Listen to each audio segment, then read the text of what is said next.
En Más que Profesionales, conocemos excelentes personas que por su capacidad, conocimiento, experiencia en el área laboral y profesional dedican su día a día a resolver conflictos y a encontrar soluciones a diversas problemáticas que se presentan en la sociedad.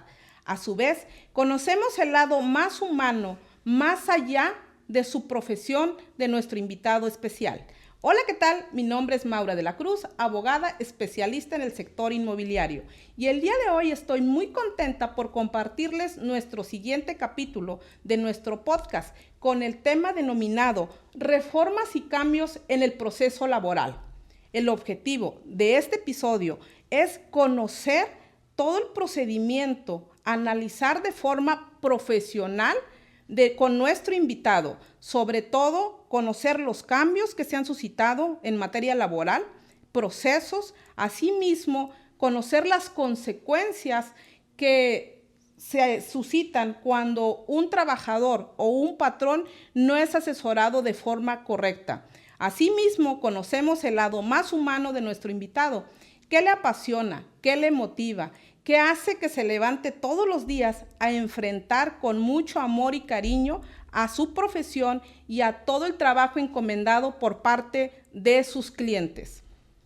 Escúchenos y síganos en este programa diseñado especialmente para ti, amigo trabajador o trabajadora, emprendedor, patrón, público en general, estudiante de derecho, pasante, abogado, y conoce el nuevo sistema laboral de manos de un experto. Consejos, tips, recomendaciones, sobre todo qué hacer frente a una demanda laboral, ya sea como trabajador o como patrón. Con nuestro invitado especial, el maestro y abogado Pedro Iván Feria Rivera, con 19 años de experiencia en el litigio. Bienvenido, licenciado, es un gusto tenerlo aquí con nosotros. ¿Qué tal, Maura? ¿Cómo estás? Un gusto estar aquí contigo, licenciada, maestra, colega. Es genial estar grabando.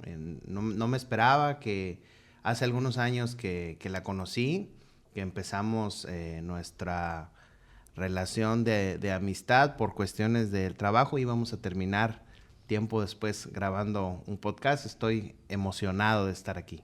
Muchas gracias, licenciado. Pues bienvenido. Es un gusto tenerlo aquí con nosotros. Y antes de entrar al tema que nos ocupa a nuestro público, a nuestros amigos y seguidores, pues nos gustaría conocer un poco más del lado personal de nuestro invitado. ¿Qué le motiva? ¿Qué hace que el licenciado se levante? Y pues queremos que empiece por presentarse sus orígenes, su trayectoria estudiantil y profesional. Coméntenos. Bueno, pues me presento con tu público, con ustedes. Y yo me llamo Pedro, mis amigos me dicen Feria, porque pues es mi apellido. Otras personas tal vez me conozcan como el abogado matamorense, un nombre comercial que ahí tuve la picardía de usar durante algunos años de mi carrera.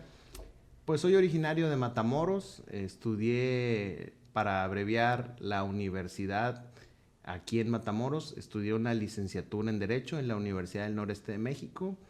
Ya hace algunos años, las canas me lo recuerdan, por ahí del 2005, 2006 creo haber concluido mi titulación.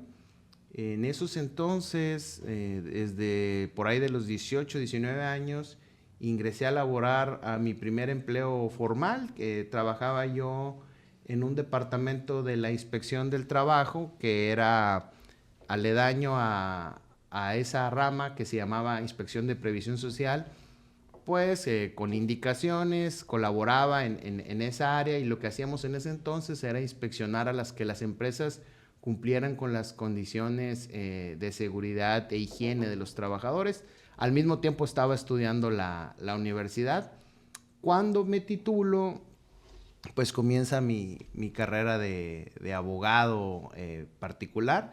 Renuncié a ese empleo y comencé a litigar de inmediato. En cuanto me llegó mi cédula profesional, era yo muy, muy joven, llevé mis primeros casos laborales. Quizás adelantándome un poco en la reseña de mi vida, diré que Yo no sospechaba, licenciada, que iba a terminar en el área laboral. Yo, como todo estudiante de Derecho, pues quieres lo que en tu juventud conoces, ¿no? En las áreas civiles, las áreas más comunes. Pero el trabajo, la vida, las oportunidades me llegaron por el área laboral, y si la vida te da limones, pues aprendes el limonada, ¿no? Entonces logramos ahí hacer una carrera como litigante en materia laboral. Tiempo después, cuando la vida me lo permitió, estudié una maestría en Derecho Fiscal, ya entrados más en años. Eso habrá sido hace unos 5 años que estudié una maestría en Derecho Fiscal en la Universidad de Matamoros. He sido abogado particular, abogado litigante, he sido funcionario público, trabajé unos 3 años, hace mucho tiempo, en registro público de la propiedad. Le sabemos un poquito también al derecho inmobiliario.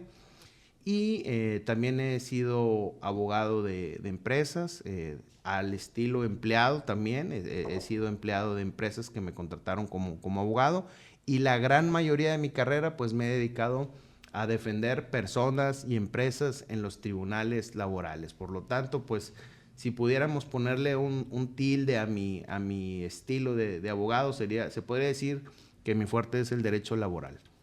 Por eso está aquí, licenciado.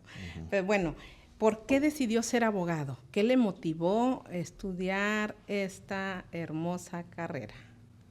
Bueno, ahí te podría platicar la parte romántica. Échele. Que sería que desde que tengo memoria sabía que iba a ser abogado. O sea, cuando aprendí a leer, yo creo que los primeros libros que leí fueron un código civil que un vecino me prestaba. Yo no sabía, pero mi padre no terminó la carrera de Derecho, pero él estudió Derecho cuando era joven. Entonces, de alguna manera, la genética, ahí la traíamos de abogado. Tengo cierta facilidad para la lectura de comprensión, para la retención, la facilidad de palabra. Entonces, esas cualidades, pues como que me invitaban a que estudiara Derecho, ¿no?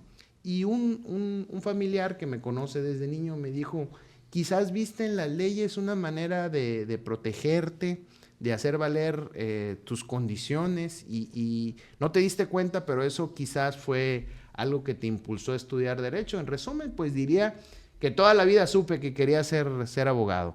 Ya lo traía en la sangre, de herencia, y pues eso creo que le ha motivado a ser tan apasionado como lo es hasta actualmente en su profesión.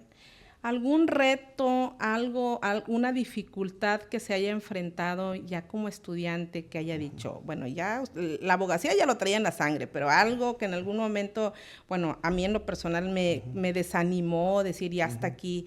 ¿Le pasó algo así? ¿Usted se fue todo y terminó todo con mucho amor y cariño con la carrera? Gloria a Dios, mi andar en la universidad fue muy bonito. Okay. No recuerdo haber pasado algún episodio difícil o complicado. Claro, como estudiante no todo es color de rosa, pero la verdad que siempre fui muy bendecido. Tuve la oportunidad de estudiar la carrera sin mayores contratiempos. Creo que lo hice bien. Fui primer lugar de aquella generación de la licenciatura. No era algo que me apurara o que tuviera dentro de mis objetivos, pero se dio de manera natural por la gracia que tenía yo, con la empatía con lo que estaba yo. Disfrutaba ir a clases, sí, claro, ¿verdad? Y después, cuando empiezas la carrera, es cuando sí la vida te da tus golpes y te da ganas de decir, quiero estar haciendo esto. Por ejemplo, yo escogí el camino difícil, que era poner tu despacho. Sí. Y poner tu despacho dependes de un ingreso que tú mismo te generas buscando clientes.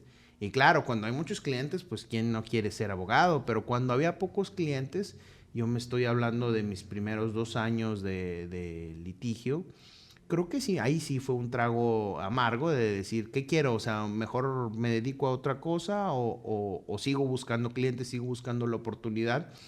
Pudiera decirse que esa fue mi primera verdadera prueba de fuego, y que recuerdo, y escogí quedarme en esto, redoblar esfuerzos, quemar las naves, y me alegro porque después ya vino una época dorada. Pues mejor, ¿verdad? Gracias a Dios, con trabajo y hasta con opciones.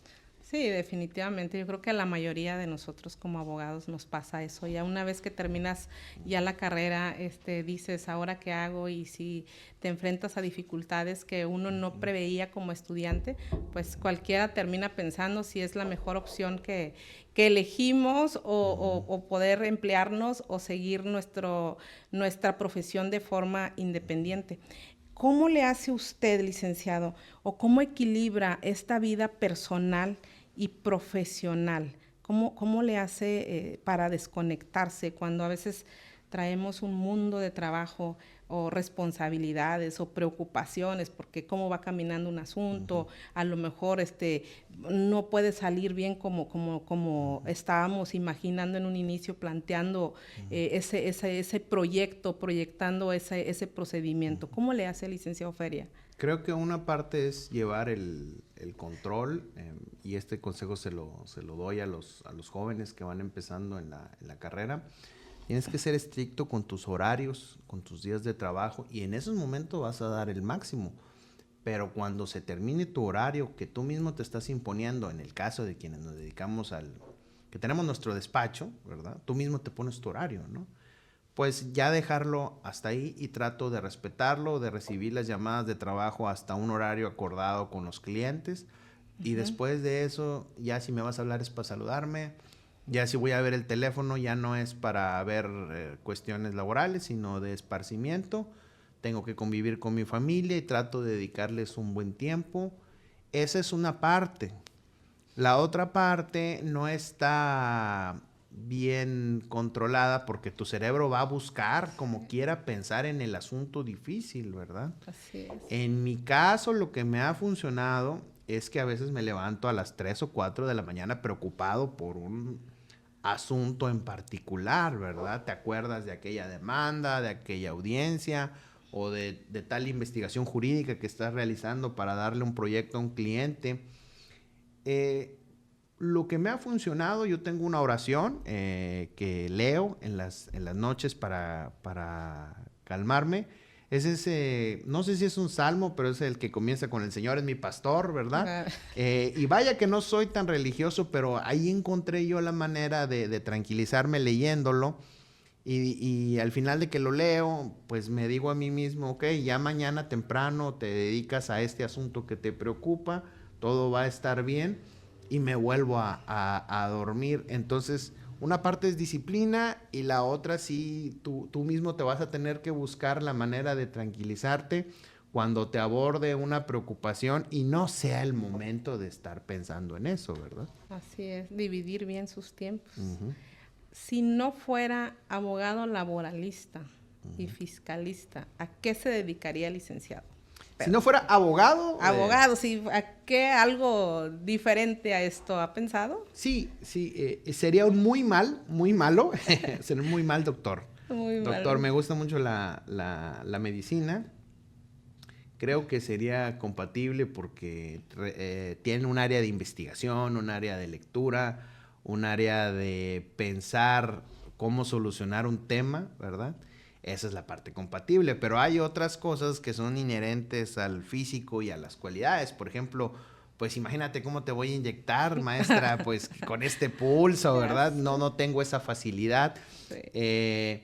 No tengo otras cualidades que tienen los doctores, pero definitivamente si no hubiera sido abogado, creo que hubiera estudiado medicina y hubiera encontrado mi camino por ese rubro. Fíjese nomás, eso no lo sabía, pero sí. Pues bueno, ahora sí ya tiene ahí su segunda opción, pero ya no creo, ¿verdad? Porque está bien metido en la rama del derecho. No, y todo, yo creo que vamos por aquí a desarrollar estas áreas legales que ofrecen tan buenas oportunidades. ¿Qué le motiva levantarse todos los días, salir a trabajar? Ya sé que ahorita dijo que a veces a las 3 de la mañana le motiva levantarse alguna preocupación, pero cuando no hay preocupación. Tengo un hijo que es todo mi querer. Pues la verdad que en las mañanas que me levanto, él es mi primera preocupación. Alistarlo, pues está estudiando, y ese es la primera motivación que encuentro. Y la segunda es esto, venir aquí a platicar con usted, que alguien llegue a la oficina y me diga, oye, traigo este asunto. Ahora ya con los medios tecnológicos te contactan un ratito y te hacen llegar la información por correo, ¿no? Abrir el correo, ver el PDF, ver el emplazamiento que le llegó, si le llegó una multa, como usted sabe, pues tengo también mis otras áreas aparte del laboral. Y cuando llega algo de laboral, pues ya es inherente y tengo la Ley Federal del Trabajo y saber que va a pasar eso más adelante en el día me da ánimo a levantarme y a levantarme de la cama y hacer lo que sigue, ¿no? Bien. Una pasión que sé que es el ajedrez. A ver, cuénteme. Pues es mi pasatiempo, ¿no? Si podemos hablar de qué hago en mi tiempo libre. Se te va haciendo más chico a los que sean jóvenes el tiempo libre, tu espacio personal. Si contraes nupcias, si tienes familia, se va haciendo más corto tu tiempo de pasatiempos. Yo escogí el ajedrez, me gusta mucho. Creo que este juego ciencia tiene cualidades positivas, más allá de ser un pasatiempo. Te desarrolla la mente, tiene el efecto de que te enseña a hacerte responsable por tus decisiones. Cuando tú tienes un caballo en una casilla, lo puedes mover probablemente a varias casillas y a donde lo coloques tendrá una consecuencia dentro del juego. Quizás no vas a ganar o a perder inmediatamente, pero puede ser que colocar esa pieza en esa casilla tenga consecuencias no agradables durante la partida. Y como eres guerrero, pues te vas a quedar a hacerle frente a tu decisión. Entonces, la próxima vez que tienes que mover una pieza, dices, voy a analizar bien qué es lo que sigue.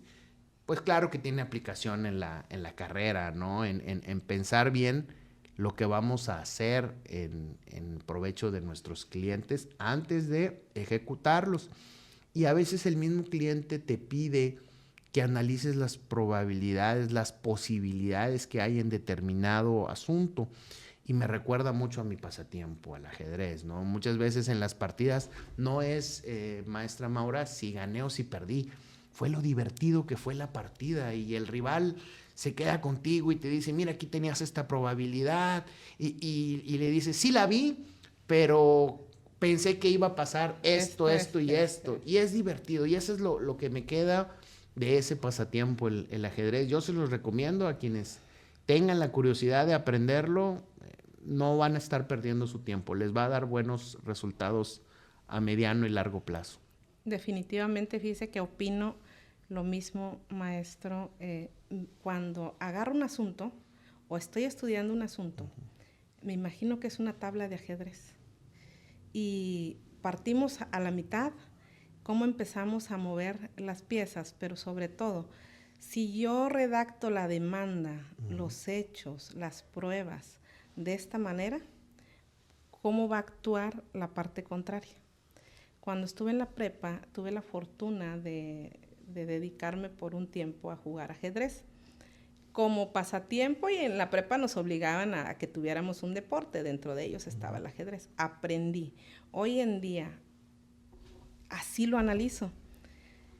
Y esa es una forma para hacer mis estrategias o hacer nuestras estrategias para ver si vamos bien o qué pudiéramos hacer en caso de que la parte contraria mueva una pieza de esta manera. Entonces, analizamos el pros y el contra. Y me ha ayudado mucho para tomar decisiones, porque vamos más allá. Y lo aprendí en el ajedrez. Hoy en día mi hijo, pues también le he platicado que juega y a veces me dice, mamá, vamos a jugar un ratito. Ya a veces por falta de tiempo, cansada, ya dijo eso, otro día. Pero ahora hay una forma diferente también de jugarlo. A lo mejor yo aquellos tiempos lo aprendí, digo, de una manera, pero pues bueno, el punto es esto, la vida laboral, la vida personal inclusive, es una tabla de ajedrez. Como movamos una pieza, como contestemos qué ofrecemos de pruebas, es la forma de cómo va a actuar la parte contraria. Así lo veo, licenciado. Qué bueno, comparto con usted el recomendarle a estos estudiantes, a nuestro público, si tienen la oportunidad de estudiar, o aprender esta técnica es bueno y es muy aplicable en nuestra vida diaria.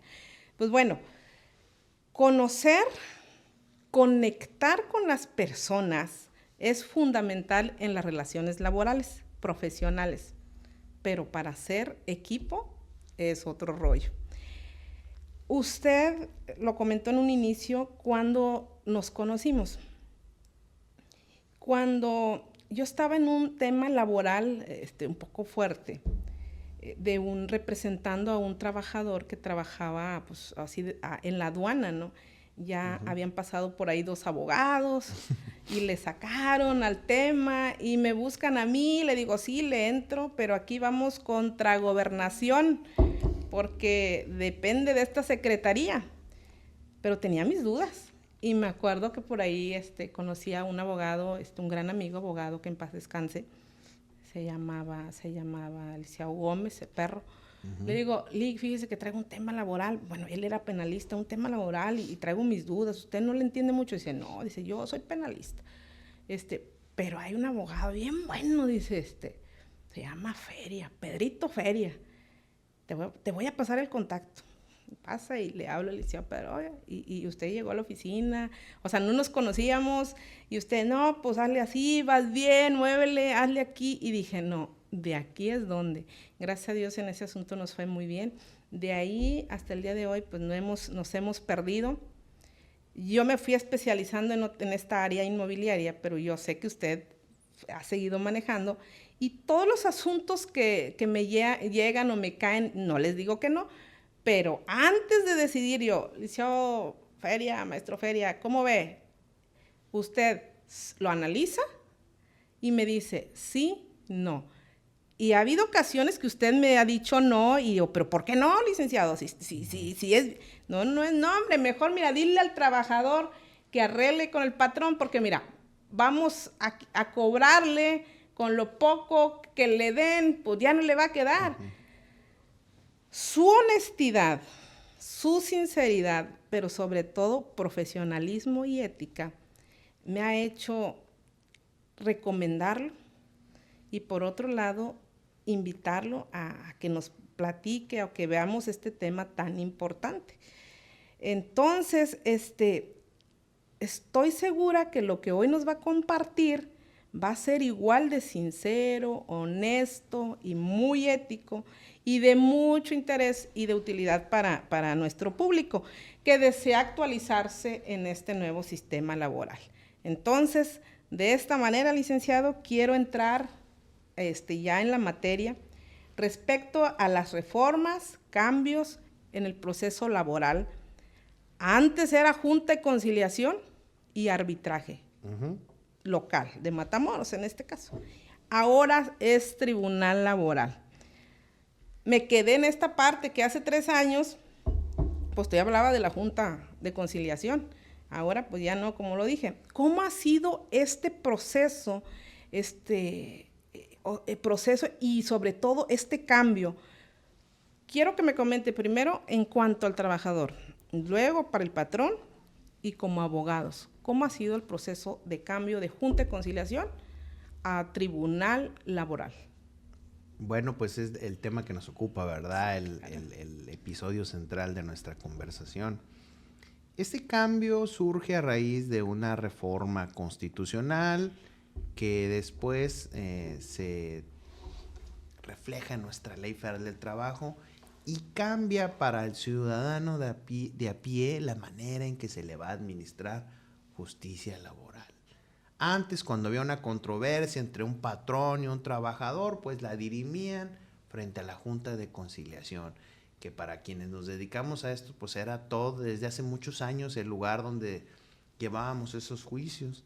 Algo curioso de las juntas de conciliación es que pertenecían o pertenecen, las que aún siguen funcionando, al Poder Ejecutivo y hacían función jurisdiccional, o sea, resolvían pleitos, ¿no? De hecho, las sentencias en esa materia se llaman laudo, cuando es frente a una junta de conciliación. Leí la etimología y laudo es el equivalente a sentencia, es lo mismo, pero viene de una resolución dictada por un árbitro, porque lo que se buscaba era, mediante un presidente, un representante del trabajador y un representante del patrón, que actuaran de manera conjunta y que sustanciaran las controversias legales frente a ellos. Así fue muchos años, así funcionaba una junta de conciliación, era un procedimiento. Surge esta reforma y dice, vamos a cambiar. Y quien debe procurar la justicia en materia laboral, quien la debe de administrar, zapatero a tu zapato, debe ser el Poder Judicial. Y vamos a crear tribunales especializados donde va a haber un juez de materia laboral. Se reforma el procedimiento. Aquí en Matamoros específicamente se crea nuestro tribunal laboral y se crea un centro de conciliación laboral también, de competencia estatal, ¿verdad? Esta reforma aplica para el trabajador que ahora, después de que se abrió el centro y el tribunal en Matamoros, tenga una controversia laboral, ya no va a ir al edificio de conciliación y arbitraje. Conciliación y arbitraje sigue funcionando hasta estas fechas, resolviendo los juicios antiguos, los que empezaron antes de la reforma, pero ahora el trabajador debe agotar primero una etapa de conciliación ante el centro de conciliación. Cuando esa etapa concluya, tendrá un convenio o tendrá bien una constancia de no conciliación y procederá a un litigio ante el tribunal laboral.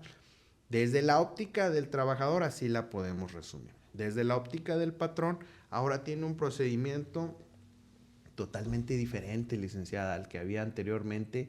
Tiene la obligación de atender la cita conciliatoria.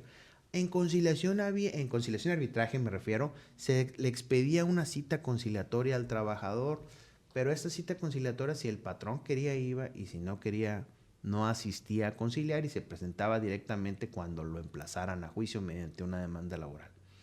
Actualmente, cuando al patrón le llega la cita conciliatoria expedida por el centro de conciliación, tiene la obligación de asistir o de enviar un abogado con facultades para conciliar. ¿Qué pasa si el patrón no acude? Hay una multa que está prevista en la ley. El centro decidirá si lo apercibe o si lo amonesta o si lo cita ya mediante la imposición de la multa por no acudir a la cita conciliatoria. Entonces el patrón lo que hace es decir, no, lo más aconsejable, de acuerdo a mis abogados, es que acuda a esa cita conciliatoria, busque conciliar en ese centro, de acuerdo a la naturaleza de cada caso, y si no es así, bueno, encararé que me van a dar una constancia de no conciliación, probablemente el trabajador me va a presentar una demanda y el juicio va a ser completamente diferente a como se celebraba anteriormente ante conciliación y arbitraje. Ahora es frente a un juez. Cuando ya lleguemos a la etapa de juicio es frente a un juez, está en una sala muy, muy bonita.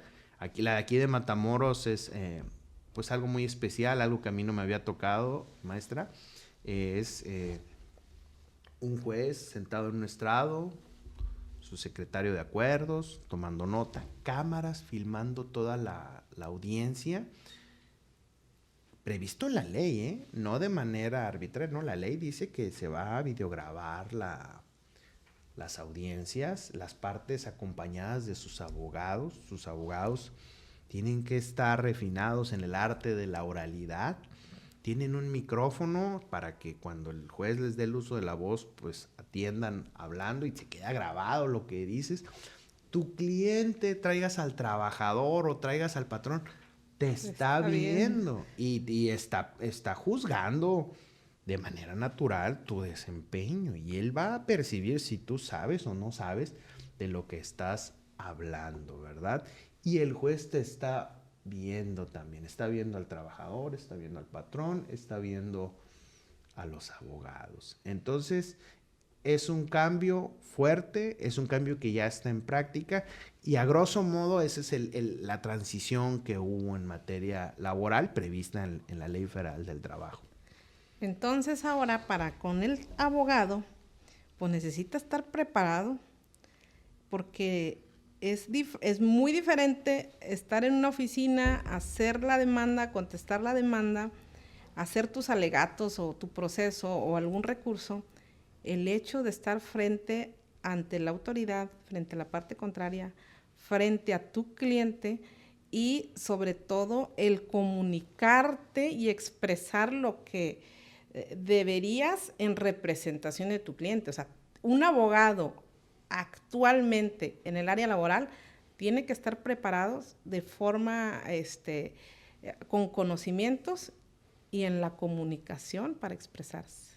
Tiene que tener esa habilidad de comunicación y tiene que estar al día con las leyes y también ser, porque el procedimiento tiene su parte escrita, ser hábil también en la habilidad de redacción. Bien, entonces, ahorita lo que usted nos dijo, anteriormente en la Junta de Conciliación estaba el presidente, representante del trabajador, representante del patrón, y era administrado, supervisado por el Estado. Hoy en día, el tribunal está un juez, me imagino que sus secretarios, oficiales, y viene administrado por el Poder Judicial, por un tribunal, como dice judicial, un juez, y sobre todo todos estos cambios que ha habido, la oralidad y la parte escrita y la combinación con la oralidad. Ahora, anteriormente hablábamos de etapas: demanda, contestación, sus defensas y excepciones, pruebas, réplicas, contrarréplicas, o sea, alegatos proceso, y ¿no? O sea, el antiguo proceso, ¿verdad? Aunque todavía está vigente para los asuntos rezagados. Hoy en día, ahorita, nada más, dígame las etapas porque luego los vamos a desmenuzar cada uno. ¿Cuáles son las etapas del nuevo procedimiento? Bueno, nos vamos ahora al nuevo procedimiento, al que está ya en vigor. Usualmente un trabajador es el que va a iniciar el procedimiento porque tiene una controversia legal, probablemente lo despidieron de su trabajo. Ese es el caso clásico, ¿no? Este trabajador sale despedido de la empresa, justificada o injustificadamente, y ¿sabes qué? No me pagaron lo que yo creo que me deben de pagar porque trabajé en tal empresa. Tiene que ir primero a un centro de conciliación obligatoriamente a dirimir ahí una conciliación ante el centro. Puede ser que no se arregle el asunto en ese centro de conciliación. Ahí le expedirán una constancia de no conciliación, ¿sí? ¿Quiénes están exceptuados de esta etapa? Pues la ley lo prevé, pero por darte un ejemplo, una mujer embarazada que sea despedida por motivo de su embarazo, a ella la ley le da la bondad de saltarse esta etapa y vienen varias causales que no las recuerdo todas, sé ubicarlas en la ley, pero esas son las causales para no ir a conciliación. Para el grueso de la población que enfrenta un proceso, tiene que ir a la etapa conciliatoria, tiene que agotar este módulo. Después, suponiendo que no se concilió, seguiría la etapa de presentación de la demanda, la cual tiene que ser por escrito, ¿sí? Se tiene que presentar ya no ante el centro de conciliación, ahora ante un tribunal laboral. Tiene que haber una contestación de la demanda también por escrito, ¿sí? Y tiene que haber una fase de réplica y contrarréplica también por escrito, con unos periodos que da la ley para hacer uso de estos derechos. Todo eso se va quedando dentro de un expediente que va creando el juez. Después seguiría una etapa de audiencia preliminar donde se va a depurar el proceso y se van a admitir las pruebas, y posteriormente seguiría la etapa de audiencia de juicio donde se desahogan las pruebas y se concluye con una sentencia. Entonces, abuelo de pájaro, ese sería el proceso actualmente.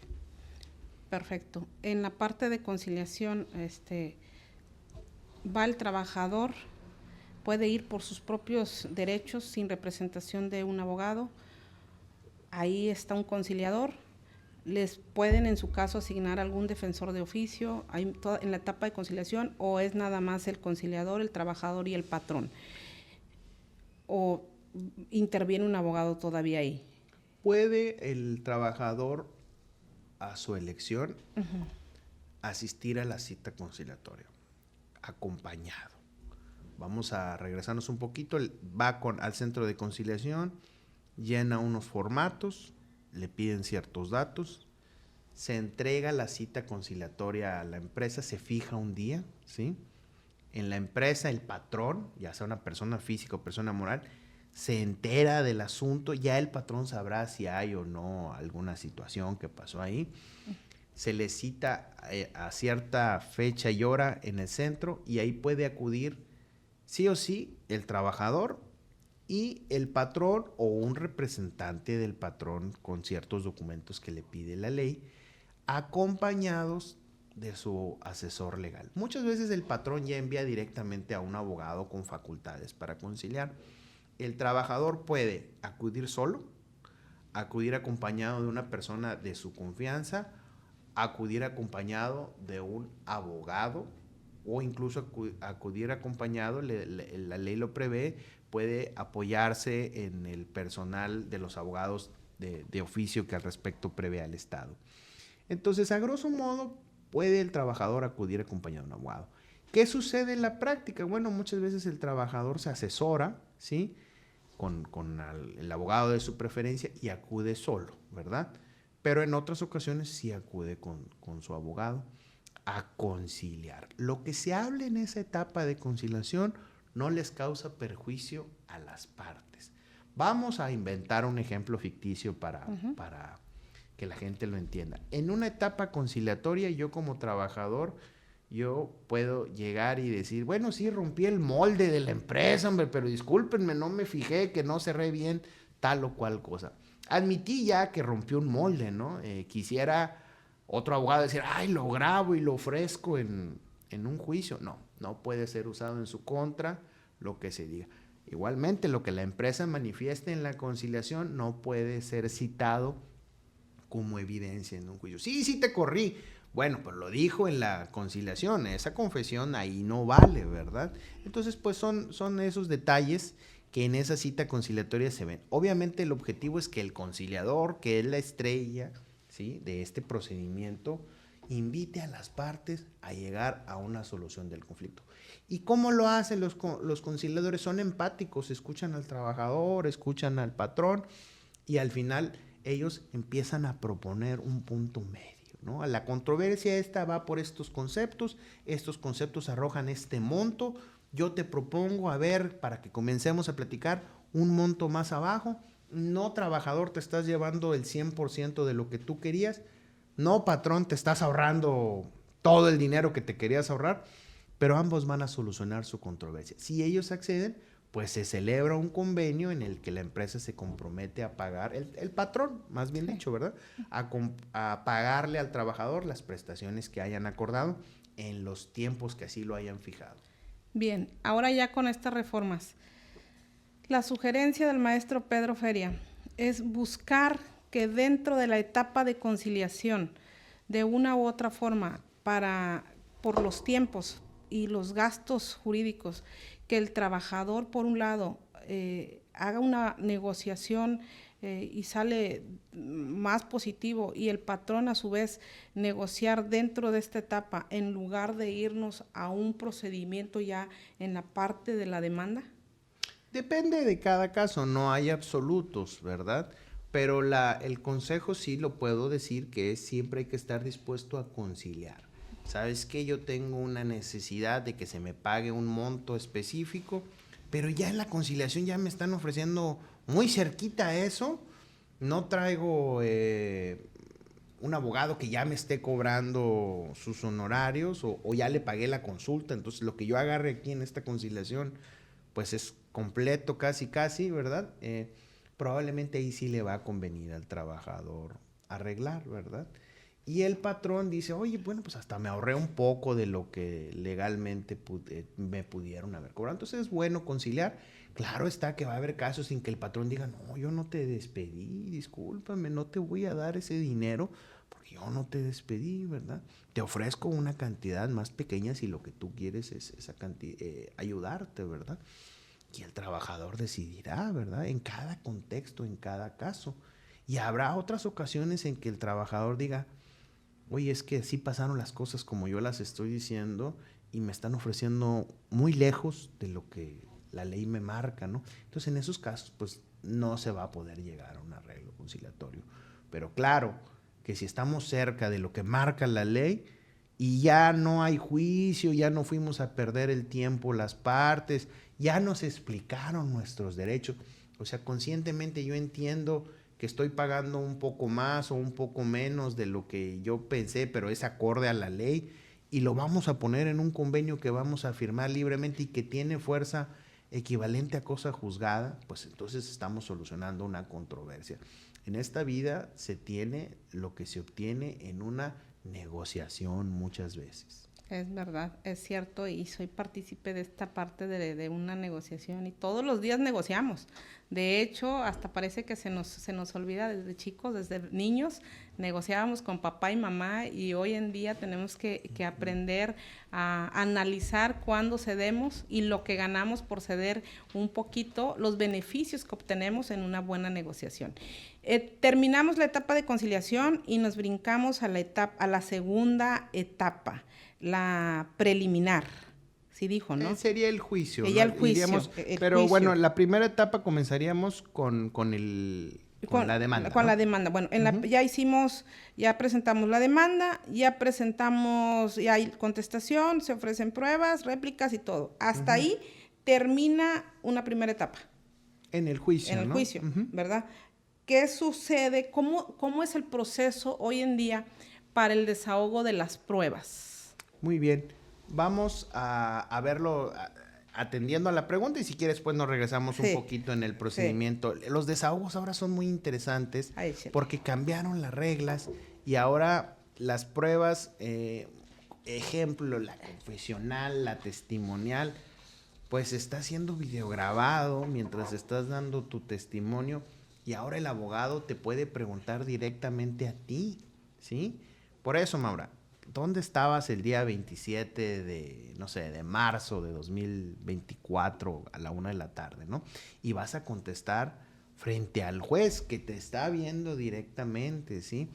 A diferencia, claro, del procedimiento anterior, donde no sé si recuerdas, por ejemplo, en una audiencia confesional, el trabajador dicta las posiciones, el abogado dicta las posiciones que se le van a preguntar al absolvente y se las entrega a la autoridad para que las califique, y luego de esa calificación en las que el trabajador ya escuchó lo que le van a preguntar o el patrón ya escuchó lo que le van a preguntar, ¿verdad? La autoridad dice, bueno, el califico de legales tal y tal posición, y se las cuestiona al trabajador y se va haciendo una especie de pausa en lo que se anota la respuesta dada por el absolvente, ya sea el patrón, ya sea el trabajador. Y en la testimonial es similar, ¿verdad? Se hacen las preguntas, el interrogatorio es calificado por la autoridad, y entonces creo yo que es mucho más dinámico el nuevo sistema. Los desahogos de pruebas están encaminados a obtener la verdad de los hechos, a exhortar a las partes a que se conduzcan con honestidad, y a nosotros los abogados nos pone a prueba en cuanto a nuestra habilidad para ir obteniendo el conocimiento ya sea del absolvente o del testigo que estamos invitando, y todo está quedando grabado en el tribunal. Las pruebas periciales también cambiaron sus reglas, entonces sí hubo un cambio fuerte en los desahogos de pruebas, saltándome a la etapa que estamos obviando, que es la demanda y la contestación de la demanda, ¿verdad? Ok, entonces aquí sería muy importante, bueno, nos regresamos en la demanda y la contestación de la demanda. Es muy importante la sinceridad del trabajador con el abogado y el patrón con el abogado para hacer una excelente demanda, ajustado a la realidad, o para hacer una excelente contestación. Porque si empezamos con una demanda o contestación no apegado a derecho, cuando vayas a pruebas, y como la confesional y testimonial y todas las pruebas ya no son como antes, que diga si es cierto el absolvente, sí, no, y luego si quieres le agregas, ahora entiendo que estás frente a, bueno, aparte de estar frente a la autoridad, que el abogado ahí mismo te puede interrogar o te puede llevar como un poquito más atrás y meterse realmente como las audiencias americanas, los tribunales americanos, un poquito más a fondo, y sacar todo lo contrario del trabajador o del patrón, a lo que dice tu escrito de contestación, de demanda o de contestación, ¿verdad? A partir de esto que me estás diciendo muy atinadamente, se hace la estrategia para el juicio. Tanto el abogado del trabajador como el abogado del patrón. Porque vamos a llegar a eso que tú estás mencionando. Hay que sostener en el juicio lo que estamos contestando en la contestación de la demanda o lo que estamos afirmando en la demanda, ¿verdad? Entonces, partiendo de esta sinceridad, de esta veracidad, de este principio de realidad también, tenemos que prever la estrategia para el juicio. Entonces, aquí el consejo a las partes es: hay que conducirse con la verdad, con nuestros abogados, y nuestros abogados tienen que armar una estrategia con base en lo que realmente ocurrió y en las pruebas con que se cuentan. Una vez que el trabajador ya le dijo la verdad a su abogado, el abogado le va a decir, para empezar, si procede o no una demanda, ¿verdad? Y lo que él prevé que puede pasar. Y si están de acuerdo, plasmaría entonces su demanda por escrito, que las acciones, licenciada, no cambiaron. Siguen siendo la famosa, ante un despido injustificado, por ejemplo, la indemnización o la reinstalación. Fui despedido de mi trabajo injustificadamente, tengo esas dos acciones, que es cobrar un monto previsto en la ley, ¿sí? O pedir que se me reincorpore a trabajar. Cuando se ejercita esa acción por escrito, hay que respetar el tiempo para la prescripción. El término para prescripción no corrió durante la etapa conciliatoria, se reanudó al día siguiente que me dieron la constancia de no conciliación. Sigo teniendo el término que me da la ley para presentar mi demanda. Y ahora lo que cambió es que hay que ofrecer las pruebas cuando presentamos la demanda. Hay que abrir el juego. Hay que decir, aquí está mi demanda y estas son mis pruebas, ¿sí? Es importante porque anteriormente en el sistema ante conciliación y arbitraje no estábamos obligados a incorporar las pruebas a la demanda. Ahora sí ya van. Cuando al patrón le llegue la demanda, la notificación por conducto de un actuario a su domicilio, va a leer la demanda y va a leer las pruebas que está ofreciendo el trabajador, todo por escrito. Bien. Vamos a poner un ejemplo así práctico. Uh-huh. Vamos a suponer que viene conmigo un trabajador y me dice, ¿sabes qué? Pues me corrieron, porque dicen que como llegué borracho, ¿verdad? Uh-huh. Llegué borracho y la verdad, me puede decir, no, yo no llegué tomado, ¿verdad? Uh-huh. Venía bien, ya estamos frente a una demanda, no conciliamos, frente a una demanda yo tengo a mi parte contraria que representa al patrón, al licenciado Feria. Uh-huh. ¿Cómo usted analizaría la veracidad de mis hechos dentro de esta demanda? Sí, ¿desde el enfoque del patrón o del trabajador? Usted es el patrón, yo soy okay. El trabajador me dice, uh-huh. Me corrieron, dicen que llegué borracho, yo uh-huh. no llegué tomado y todo, okay. ¿verdad? Y usted va a contestar y habló con su patrón, sí. El patrón, y usted dice, no, a ver, ¿cómo me tumbaría o por dónde entraría ahí? La defensa, ¿no? Bueno, pues primero se estudia rápidamente que la demanda esté presentada ante la autoridad competente, que se haya presentado en tiempo, porque si no se presentó en tiempo se opone la prescripción. Nada más que la prescripción, para nuestros amigos que están estudiando derecho, tiene cierta técnica, hay que fijar las fechas. No nada más, no, ya prescribió, ya pasaron mucho tiempo, señor juez. No, hay que decirle al juez uh-huh. de cuándo a cuándo y con fundamento en qué. Pero supongamos, licenciada, que está en tiempo la demanda, hay que ver qué alegó el trabajador en su demanda y qué acción ejercitó reinstalación, ejercitó indemnización, y vamos a ir contestando, licenciada, con base en los hechos que nos generó el trabajador. Fecha de ingreso, ¿es cierta o es falsa? Salario, ¿es cierto o es falso? Horario, ¿es cierto o es falso? Dijo de qué horas a qué horas descansaba, demandó tiempo extraordinario, ¿es cierto o es falso? Entonces nos vamos así con esa cadenita uh-huh. y llegamos al despido. Vamos a ver qué manifestó el trabajador, ¿verdad? Y en gustos los colores. ¿Habrá algún abogado que plasme en la demanda Llegué el día 25 de junio a las 8 de la mañana bajo los influjos del alcohol a la empresa y me corrieron. Pero habrá otro trabajador que plasme. Llegué el día 25 de junio a las 8 de la mañana a trabajar y fui despedido injustificadamente de mi empleo sin ninguna razón, su señoría, ¿verdad? Ajá.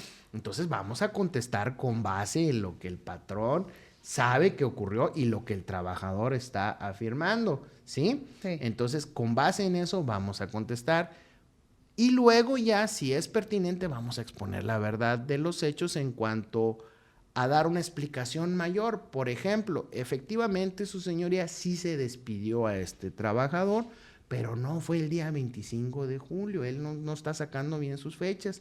El día 24 de julio a las 4 de la tarde, ¿sí? Él fue cuando se presentó a trabajar porque era su turno de trabajo, estoy inventando, ¿verdad? Y fue cuando se le retuvo en la puerta por parte de los guardias de seguridad porque traía un aliento alcohólico muy fuerte y se venía cayendo cuando caminaba. Se le pasó a la enfermería para que lo atendieran y ahí se determinó que estaba bajo los influjos del alcohol, se le hizo una prueba médica, lo que fuera pertinente y llegamos a la conclusión de que estaba bajo los influjos del alcohol y se le dio un aviso de rescisión en tal fecha, aquí está el aviso de rescisión, su señoría, y se le exhibe al juez. Se le contestaría con la verdad con base en lo que haya acontecido. Pudiera ser, licenciada, que no le hayan dado el aviso rescisorio al trabajador. Bueno, entonces exponer las cosas como fueron. A ver, ¿qué pasó? No, pues el día que él dice, sí lo despedí, pero es porque venía bien borracho. Bueno, ¿está seguro? Sí, dame pruebas de que eso aconteció y vamos a decirle la verdad al juez. Efectivamente, el día 25 de la fecha que señala y hora que señala, el señor tal le dijo que estaba despedido de su empleo, que por favor se retirara del lugar, pero su señoría fue por esto, porque llegó tomado con motivo en el artículo 47 de la Ley Federal del Trabajo, la fracción que corresponda a llegar bajo los influjos del alcohol. Si se presentó el aviso rescisorio, aquí está su señoría. Si no se presentó, el último párrafo del 47 le permite al patrón, en una cuestión innovadora, señalar, la verdad no le di el aviso rescisorio, pero aquí tengo todas las pruebas de que el despido sí fue justificado. Atendiendo eso, de esa manera contestaríamos la demanda, siempre bajo el principio de la verdad. Ándele, a eso quería llegar, que ahora no nada más es ir a manifestar que me despidieron o vaya, que me corrieron sin causa justificada, sino que si el patrón está bien documentado, tengo que pensarle muy bien como trabajador y tengo que ser muy sincero o sincera con mi abogado para hacer una planeación, una buena planteación de demanda. De lo contrario, si el patrón tiene los documentos, pues la verdad de los hechos es que no nos puede ir tan bien en un procedimiento de demanda. La posibilidad de perder existe. La posibilidad de perder existe. Ahora, tocó un tema muy importante, el aviso de despido. En los años pasados teníamos una defensa.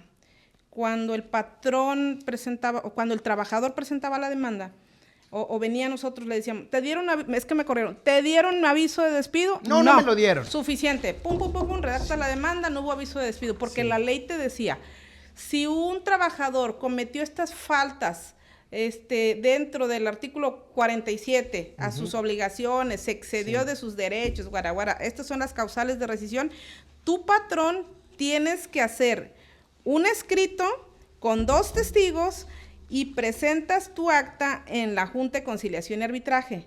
Dentro, creo que eran 5 días siguientes al despido.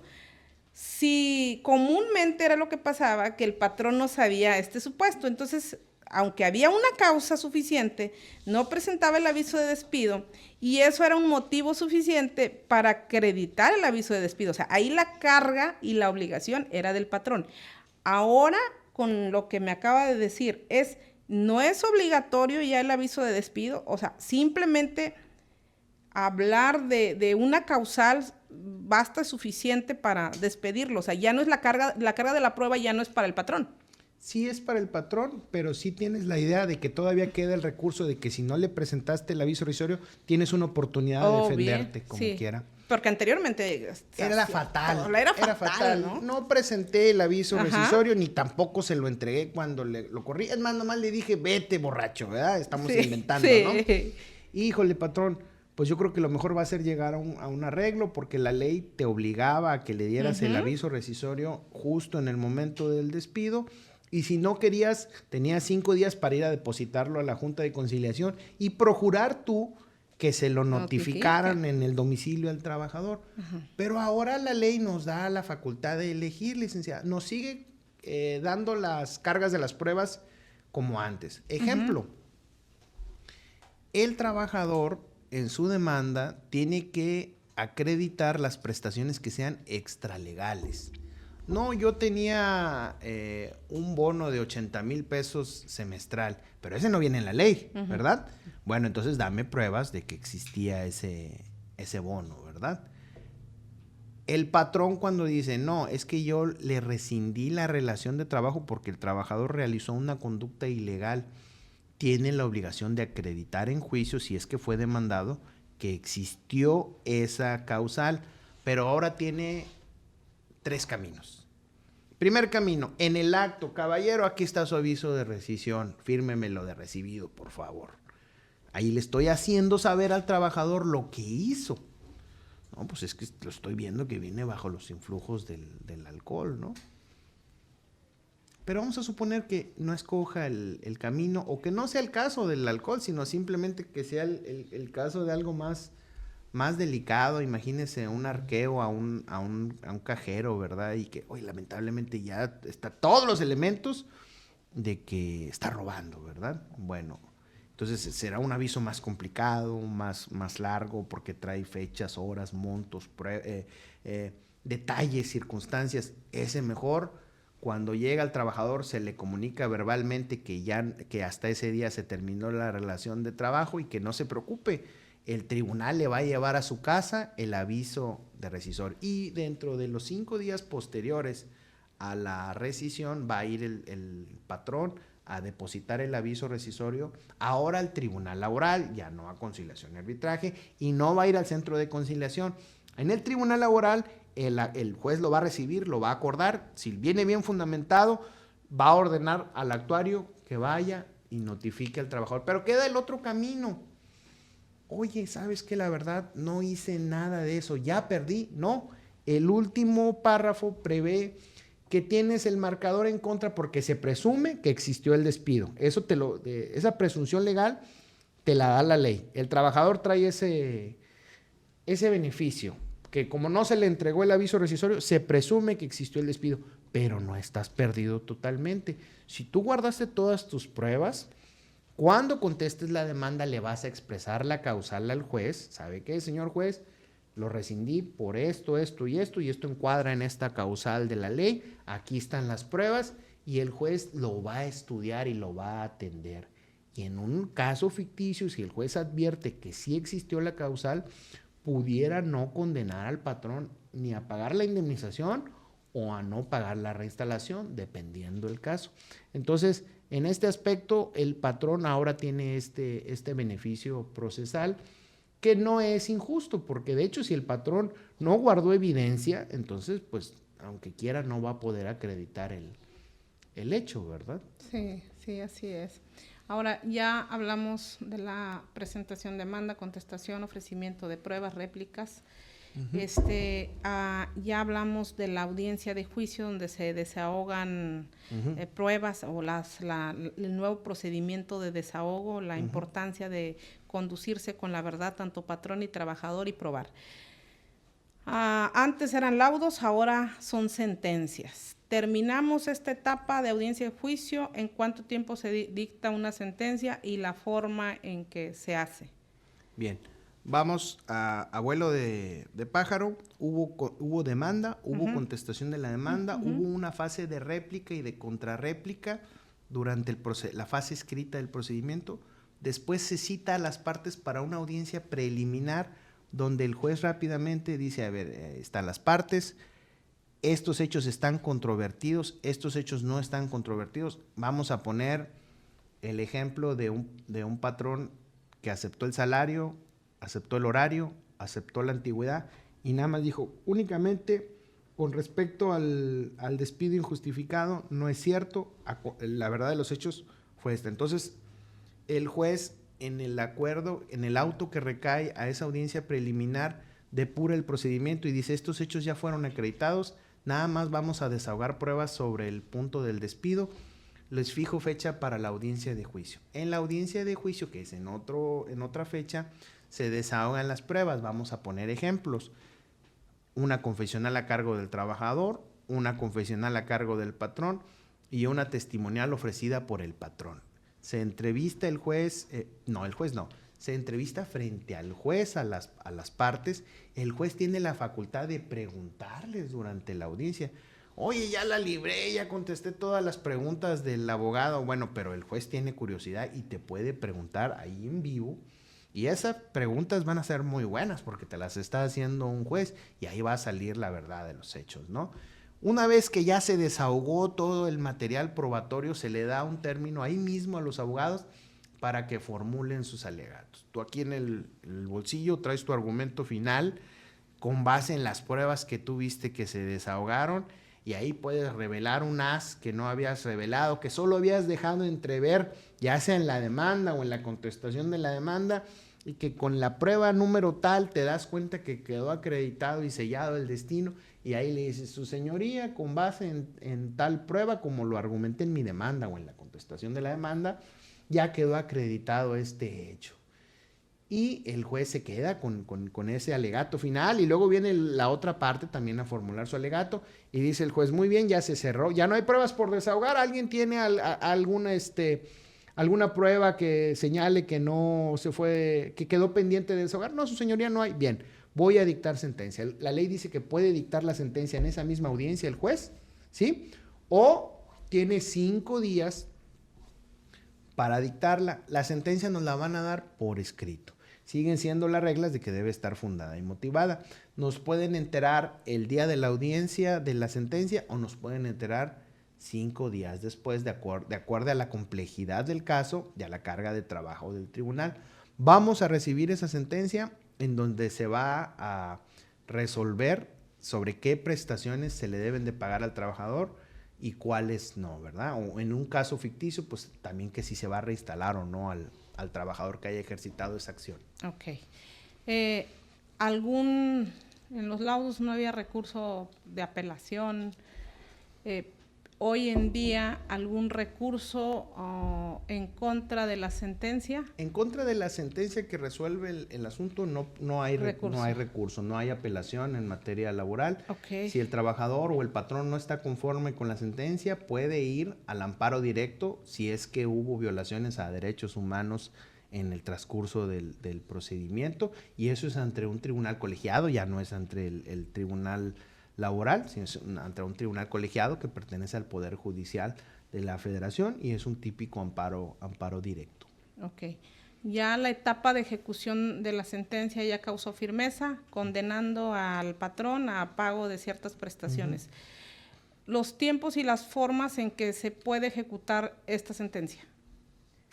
Ha existido una mejoría en que el proceso ahora es más corto, ¿sí? Desde el día del despido hasta la fecha en que se dicta la sentencia. Entonces, eso es positivo porque los montos de una posible condena, pues ahora están sujetados a una duración menor del juicio, ¿sí? Y la fase de ejecución depende de que la sentencia haya causado o no firmeza, si fue recurrida o no fue recurrida, porque si la sentencia, por ejemplo, si el patrón se le condenó a la reinstalación, ¿verdad?, del trabajador y al pago de determinadas prestaciones y se fue al amparo, ¿sí? Entonces, si el patrón otorgó la garantía y solicitó la suspensión del acto reclamado, no se puede ejecutar la sentencia hasta que se cumplan con la formalidad del juicio de amparo. Si el patrón, en este caso, no impuso ninguna garantía ni solicitó la suspensión, pues le queda libre al trabajador el derecho de requerir el cumplimiento de la sentencia, ¿verdad? Depende el caso. Bien. Entonces, uno de los beneficios tanto para el trabajador y para el patrón es el tiempo, que se reduce un poco más el tiempo. Por lo tanto, se reduce un poquito también los costos o cantidades de todas las indemnizaciones vencidas que por años anteriores, pues obviamente pues eran cantidades hasta cierto punto incobrables, ¿no? Y ya cuando llegabas a tratar de ejecutar, pues igual la empresa ya no tenía nada, el patrón ya no tenía nada, entonces pues era contraproducente, porque te imaginas tu trabajador que tienes una demanda favorable de cierta cantidad, pero al final de cuentas ni siquiera lo puedes cobrar. Hay otro beneficio que podemos comentarles a nuestros amigos y seguidores, aparte de este tiempo, ya sea para el trabajador y para el patrón, ahora en este nuevo proceso laboral? Principalmente es el tiempo en que se puede solucionar, y yo diría que sería el sentimiento de que se me procuró o no justicia. Porque estoy viendo al juez, el juez me está viendo, ¿sí? Estoy viendo que se desahoga el material probatorio, me están atendiendo con celeridad, me estoy apegando a la verdad y me voy concientizando. Quizás este sería un beneficio aledaño de este procedimiento. Los montos, los salarios caídos, pues no deberían de correr con tanto tiempo si es que el juicio y el procedimiento conciliatorio no fueron tan extensos. En comparación con el sistema anterior, muy probablemente todos estos juicios van a ser más pequeños en tiempo que los procedimientos anteriores. Las partes estamos vivas, las empresas siguen abiertas, hay una posibilidad mayor de que se cobre el asunto o de que se llegue a un arreglo conciliatorio. Bien, ¿algunas desventajas? Yo no le veo desventajas a este procedimiento, lo veo positivo, no le encuentro nada negativo, creo que es un cambio bueno. En mi carrera ya he sufrido varias reformas a la Ley Federal del Trabajo, el procedimiento ha cambiado varias veces y siempre lo he visto de una manera positiva.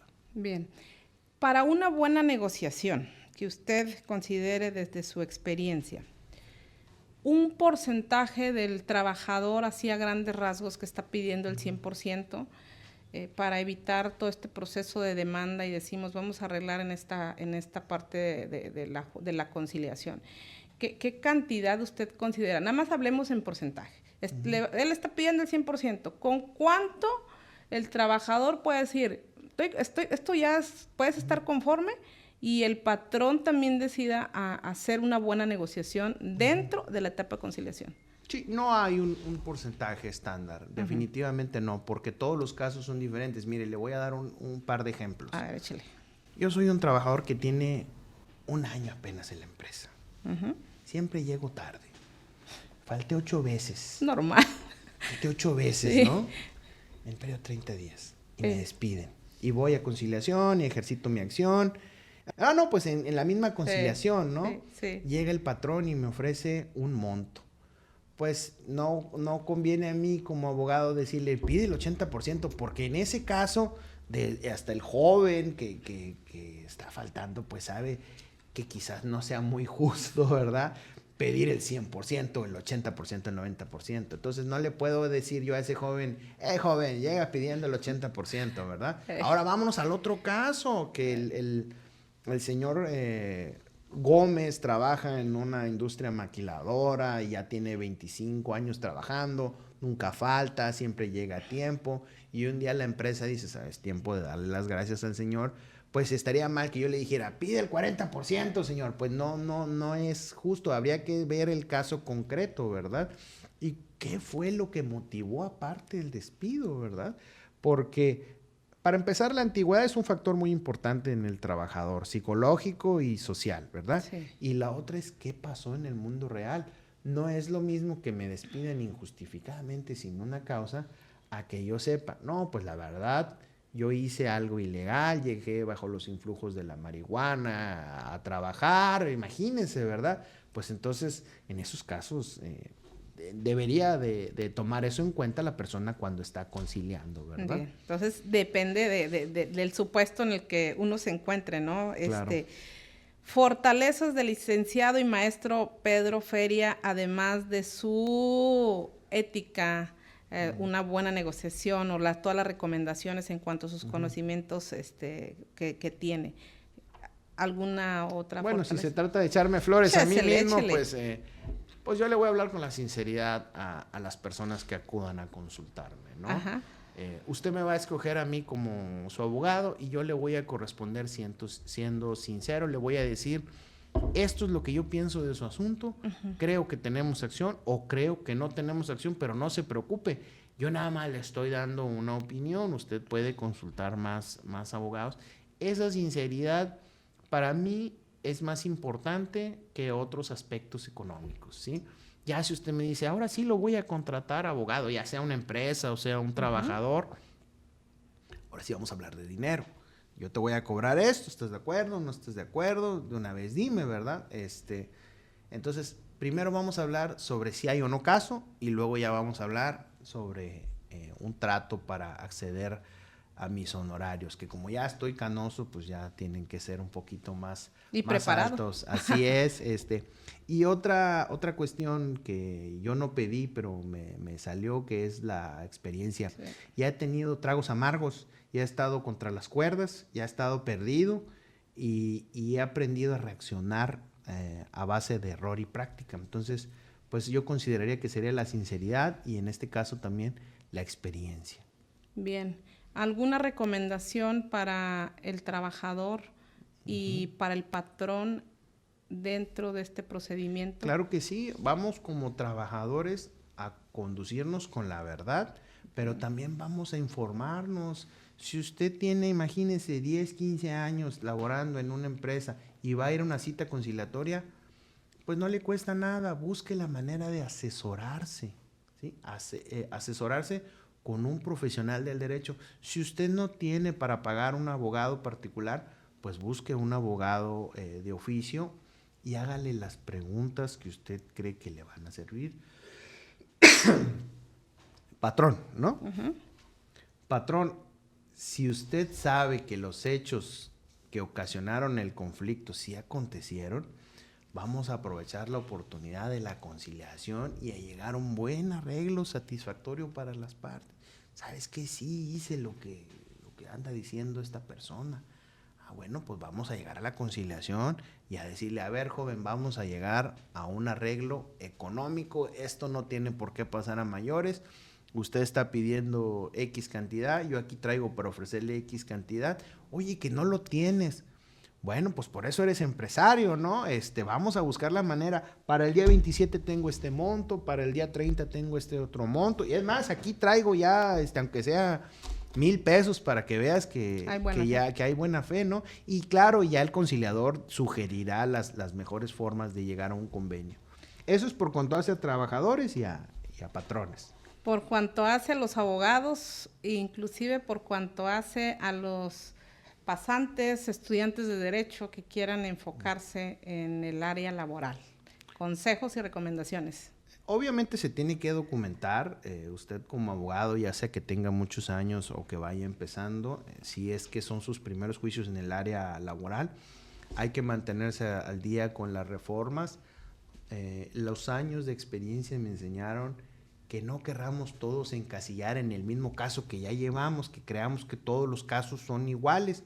Cada trabajador, cada patrón es distinto, las condiciones en los centros de trabajo no son las mismas. Entonces, manténgase al día, tome en cuenta las diferencias de los asuntos y lo más importante, haga una planeación de su juicio con base en la verdad y en los elementos probatorios que cuentan. Sí. Además de esta parte laboral que usted ahorita nos está platicando, si algún abogado que no maneje el área laboral, ¿en qué otra área pueden hacer alianza con el maestro Pedro Feria?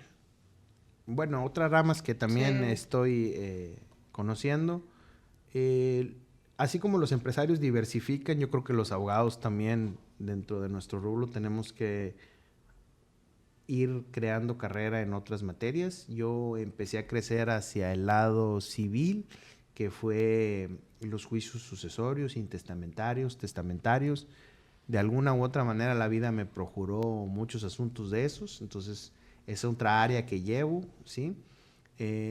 también llevé algún tiempo divorcios, pero la vida me empezó a dar otro tipo de casos. Entonces, el área mercantil, también he llevado mercantiles. No es que tenga una cartera de juicios mercantiles muy extensas, pero también la conozco. Y en otra área donde sí he tenido trabajo históricamente es el área administrativa. Oye, ¿cuál es el administrativo? Es el fiscal y los aledaños al fiscal. Ejemplo, un asunto ante la aduana, que un vehículo decomisado, ¿sí? Ese es un asunto del derecho administrativo con implicaciones en derecho fiscal.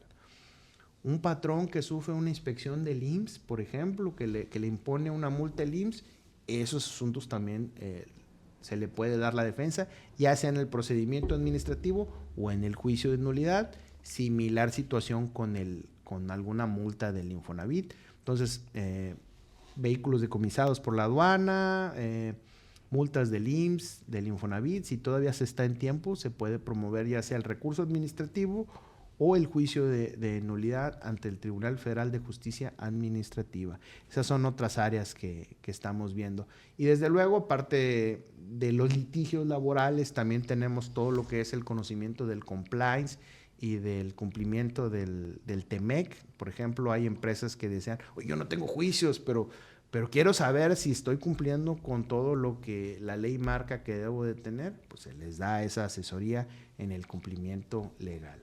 Muy bien, licenciado. Creo que esta parte del área administrativa también es muy interesante y yo creo que más adelante vamos a programar un nuevo capítulo para hablar exclusivamente de temas administrativos para que nuestro público se empape un poquito más, y por el hecho de estar en una zona fronteriza, por el lado de los vehículos y todas estas reformas industriales también y crecimiento industrial que viene para este sector. Y yo creo que una de las formas para hacer alianza con usted, primero es reconocer la habilidad y la fortaleza de uno como abogado en una área y la habilidad y fortaleza de otro abogado, que es en este caso. Si como abogados somos muy sinceros con nuestra profesión, con nuestra ética, llega un cliente conmigo y me pide una asesoría o una defensa laboral, sé que mi área o mi capacitación, mis actualizaciones, en mi caso es en el área inmobiliaria, yo lo que buscaría es buscar a un abogado experto. Le hablo al licenciado y maestro Pedro Feria, ayúdame con este asunto. Créanme que en esta parte yo lo he hecho y lo sigo recomendando y lo seguiré haciendo. La transparencia, la honestidad es muy importante para buscar y analizar con quién se hace equipo. Pues aquí está el maestro Pedro Feria, pueden hacer alianza con él, tal y como yo lo he venido haciendo por años. Muchas gracias. Su propia conclusión, algo que se nos haya pasado durante toda esta plática muy interesante. El procedimiento laboral ahora es dinámico, ¿sí? Sí. Si antes lo era, ahora lo es más, ¿sí? Hay que estar al día, hay que estar leyendo jurisprudencias, hay que estar documentándose también sobre los tratados internacionales de la materia, hay que estar investigando y hay que estar también siempre atentos a los criterios novedosos que van teniendo los juzgadores en las audiencias y en las resoluciones. No esperar a que tengamos el juicio y me mantengo bien informado y el día de mañana que me caiga el juicio, eso ya lo vi yo en un estudio previo que hice. Sí, la preparación. Pues bueno, queridos amigos, ya estamos llegando a la recta final de este capítulo muy interesante. Creo que me puedo quedar con una conclusión o varias conclusiones. La conciliación entre las partes es relevante, pero la asesoría, una buena asesoría con un excelente profesionista que conozca el área es sumamente relevante para el trabajador y para el patrón. Analizar sobre todo y conducirse con la verdad al momento de narrar los hechos, ya sea en la demanda y contestación, es otro punto muy importante. Y como abogados, estudiantes, pasantes, la importancia de capacitarnos día a día, no quedarnos estancados y en la zona de confort, esperando, como acaba de decir aquí nuestro invitado especial, hasta que nos llegue una demanda. Necesitamos estarnos capacitando constantemente, preparándonos con diversos cursos, con diversos libros, sobre todo por este tipo de audiencia que es verbal, para ampliar nuestra forma de comunicarnos, ya sea por escrito y ya sea de forma presencial en público ante la presencia de las autoridades. Queridos amigos, amigas, público en general que nos siguen en redes sociales, si les pareció interesante, bueno, al menos a mí sí, este capítulo, por favor, ayúdenos por ahí a compartir y comunicarles a sus amigos, sus conocidos, sobre todo acerca de este tema tan novedoso y tan actual en el área laboral, reformas y cambios en el proceso laboral. Le voy a dar unos minutos, licenciado y maestro Pedro Feria. ¿Dónde localizamos cuando busquen una asesoría? Yo ya sé dónde lo localizo, pero el público, ¿dónde lo puede localizar? Échele la dirección, teléfonos, si hay otro asunto por ahí que le faltó hablarles, ¿verdad? Aquí está al público, adelante. Sus redes sociales también, vamos. Muchas gracias, pues ahora me toca la parte publicitaria, me imagino con una botarguita afuera de mi oficina, invitando a la gente a que entre, ¿no? Pueden localizarme en internet, en mi página, que es feriacorp.com. Si usted quiere primero documentarse un poco, conocerme, ahí está mi información, está mi trayectoria, están los servicios que ofrece mi despacho. El nombre comercial ahorita de mis oficinas es Feria Corporativo. Algunas personas podrían conocerme también como el abogado matamorense. Puede usted buscar información del prestigio de su servidor, el licenciado Pedro Feria. Y claro, están los métodos más convencionales, ¿no? El Facebook, que ahorita es el que los adultos de mi edad pues están usando, ¿no? Que es Feria Corporativo. Ahí está mi página, puede usted buscarme así, Feria Corporativo. Ahí está toda la información del despacho. Si es más de la escuela antigua, pues puede llamarme al teléfono, es el 819-1397, 8688-19-1397. Y si es más del mundo corporativo o simplemente usted es un trabajador que está muy familiarizado con el correo electrónico, pues está facilito. Escríbame a contacto@feriacorp.com.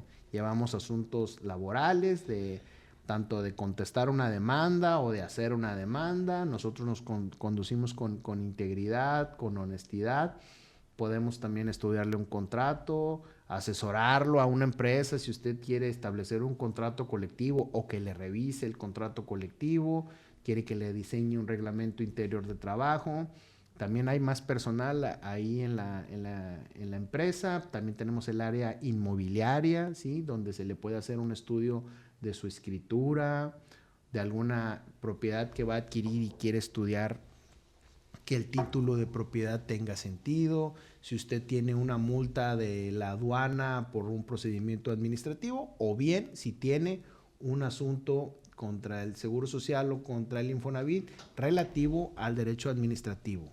Bien, agradecemos bastante a nuestro invitado, licenciado maestro, que nos haya acompañado. La verdad, todo este tema, toda la información que compartió es de relevancia. Estoy segura que nuestros amigos y seguidores aprendieron todo este nuevo proceso del tribunal. Le agradezco infinitamente y quiero sacarle el compromiso para que próximamente venga a platicarnos del tema administrativo. ¿Qué le parece? Sí, vamos a preparar algún tema interesante y primero Dios nos volveremos a encontrar aquí más adelante. Muy bien. Pues síguenos en nuestras redes sociales, comparte lo aprendido, Consigue toda la información relevante en este podcast y en nuestras plataformas. Si deseas seguir adquiriendo más conocimiento, estamos preparando ya el siguiente capítulo con otro invitado especial con mucha experiencia en su área profesional. Así que pues nos seguimos viendo y nos seguimos escuchando. Hasta pronto.